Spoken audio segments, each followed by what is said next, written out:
আমার জামাই যখন নাস্তা বানায় আমার জন্য দেখেন কি অবস্থা করে। আচ্ছা যাই হোক, ছুটির দিনগুলোতে অনেক এনজয় করা হয়, অনেক মজা করা হয় সবাই মিলে। তো অনেক ধরনের রেসিপিও আয়োজন করা হয়, ড্রিঙ্কসও আয়োজন করা হয়, অর্থাৎ যার যেটা ইচ্ছা সে সেটাই খাওয়া শুরু করে আর কি। পুডিং রেসিপিটা কিন্তু আমার পরিবারের সবারই খুব ভালো লাগার একটা রেসিপি, খুব পছন্দের একটা রেসিপি। তো দেখি আমার বিয়ের পর আমার হাজব্যান্ডের আরও বেশি প্রিয় রেসিপি হলো যে পুডিং। ও পুডিংটা এত বেশি পছন্দ করে, ওই অন্য অন্য জিনিসের চেয়ে এটা একটু বেশি খেতে ইচ্ছে করে নাকি ওর, বা ভালো লাগে ওর। কারণ অন্য রেসিপি অন্য খাবারগুলো ওর কাছে এতটা ভালো লাগে না, বা এতটা মজা করে সে খেতেও চায় না। এই যে রেসিপিটা পুডিংটা ওর খুব ভালো লাগে। এই জন্য যখনই বন্ধ থাকে, অফডে থাকে, ট্রাই করি ওর জন্য পুডিং বানানোর জন্য।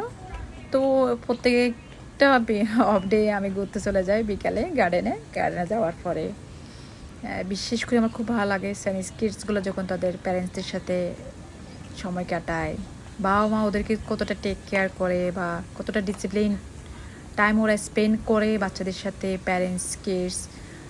মানে এগুলো আসলে না বলে, না দেখলে বা না বললে অনেকে ব্লেম করবে না।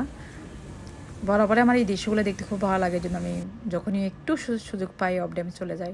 এরপরে চলে গেলাম বের হয়ে গেলাম কিছু গ্রোসারি জিনিস কেনার জন্য। আর বিশেষ করে আমি ডোরিয়ান কেনার জন্য গিয়েছি, আদার্স কোনো কিছুর জন্য না, আর একটু ঘোরার জন্য, জাস্ট একটু মনটাকে ফ্রেশ করার জন্য। তো বললাম যে মনে মনে ভাবতেছি একটু হেঁটেও আসি সন্ধ্যায়, তারপরে যদি ডোরিয়ান পাই ডোরিয়ান একটা কিনে নিয়ে আসে।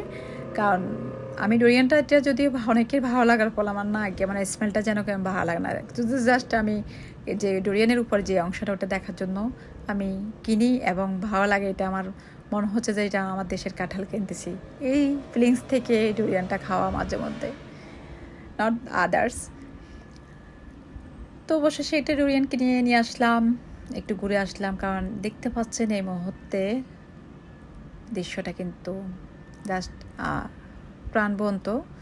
কারণ বিকালবেলা যখন হয় মালয়েশিয়াতে ঘুরতে ভালো লাগে, হাঁটতে ভালো লাগে, লাইট স্ন্যাক নিতেও অনেক ভালো লাগে।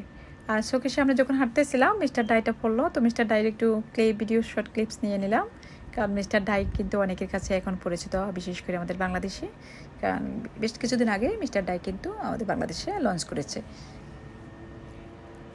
এরপরে আবার আজকে বললাম যে ভাবি আজকে গাড়ি নেবো না, বাসা থেকে 5 মিনিটের পথ, আজকে একটু ট্রেনে চলে যায়, যেহেতু স্টেশন থেকে স্টেশন জাস্ট ডিফারেন্স 5 মিনিটস। তো ট্রেনে গেলাম, বললাম যে একটু এনজয় করা যাক, ট্রেন জার্নিটা হয়ে যাক, 5 মিনিটের জার্নি এনজয় করা যাবে। তো ট্রেন স্টেশনে গিয়ে গন্তব্যস্থলে দিকে হাঁটলাম। কারণ ডেস্টিনেশনের ট্রেনগুলো আসে প্রতি 5 মিনিট পর পর, তাই তাড়াহুড়ো করে হাঁটতেছি। কারণ সন্ধ্যা নেমে আসতেছে, অনেকে দেখতেছেন আমার মতো হাঁটতেছে, আর এটা এত বড় পথ, হাঁটতে হাঁটতে অনেক টাইম লেগে যায়।